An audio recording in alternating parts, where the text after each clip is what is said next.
Petualangan Spino, si Spinosaurus di Pulau Kabut. Apa yang akan kamu lakukan? Kalau kamu terbangun sendirian, dikelilingi kabut tebal dan tidak tahu di mana kamu berada. Itulah yang dialami Spino si Spinosaurus ketika suatu hari ia terdampar di Pulau Kabut, tempat yang penuh rahasia dan bahaya. Spino adalah seekor Spinosaurus muda, tinggi besar dan suka bermain air. Ia hidup di tepi Sungai Zamrud bersama keluarganya. Tapi Spino punya satu kelemahan, ia mudah tersesat karena lebih suka bermain daripada memperhatikan arah. Suatu hari, saat badai besar datang, Spino menyelam terlalu jauh mengikuti ikan bercahaya. Ketika ia muncul ke permukaan, semua telah berubah. "Di mana aku?" gumamnya. Di sekelilingnya hanya kabut tebal dan suara-suara aneh dari pepohonan yang tak dikenal. Ia telah terdampar di Pulau Kabut, pulau yang hanya muncul saat hujan besar dan dikenal sebagai tempat dinosaurus yang terlupakan. Spino mulai menjelajah, berharap menemukan jalan pulang. Di dalam kabut, ia melihat pohon-pohon berbentuk aneh seperti tangan, batu-batu bersinar yang bergerak sendiri, dan suara tertawa kecil dari balik semak-semak.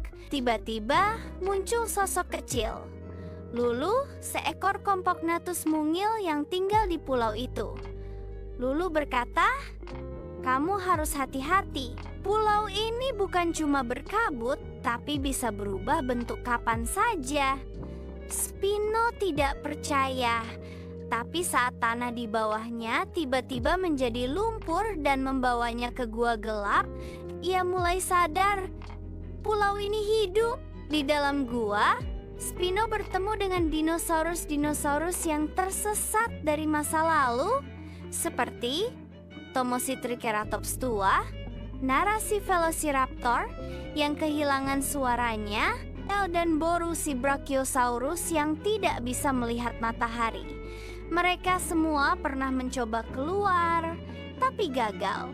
Spino, yang biasanya ceroboh dan gegabah, mulai berpikir, "Kalau aku ingin keluar dari sini, aku harus berubah. Aku harus belajar mendengar, memperhatikan arah, dan tidak terburu-buru." Dengan bantuan Lulu dan teman-teman baru, Spino memetakan jalur di kabut, mencari pohon petunjuk yang hanya muncul saat fajar, dan menandai jalan dengan batu warna-warni. Akhirnya, setelah malam panjang, saat kabut mulai menipis, Spino melihat cahaya jingga di balik pepohonan. Itu adalah celah cahaya, satu-satunya jalan keluar sebelum pulau kembali hilang dalam kabut. Namun, tanah mulai retak. Lulu terjatuh ke dalam celah. Tanpa ragu, Spino melompat, menyelamatkan Lulu dengan giginya. Ia mengangkat Lulu ke bahunya dan berlari sekuat tenaga. Mereka melompat keluar tepat saat kabut menelan pulau kembali. Spino kembali ke Sungai Zamrud, disambut keluarganya yang mencarinya berhari-hari. Ia kini bukan hanya Spinosaurus yang besar, tapi juga Spinosaurus yang bijak. Spino berterima kasih pada Lulu dan berkata, "Pulau Kabut memberiku pelajaran bahwa terkadang kita harus tersesat dulu agar bisa benar-benar menemukan siapa diri kita. Jangan takut tersesat. Dalam petualangan itulah kita belajar mendengarkan, tumbuh, dan menjadi lebih baik." Kalau kamu suka cerita ini, yuk bantu channel ini dengan cara like dan subscribe Hikmah Cerita, biar gak ketinggalan cerita-cerita menarik lainnya.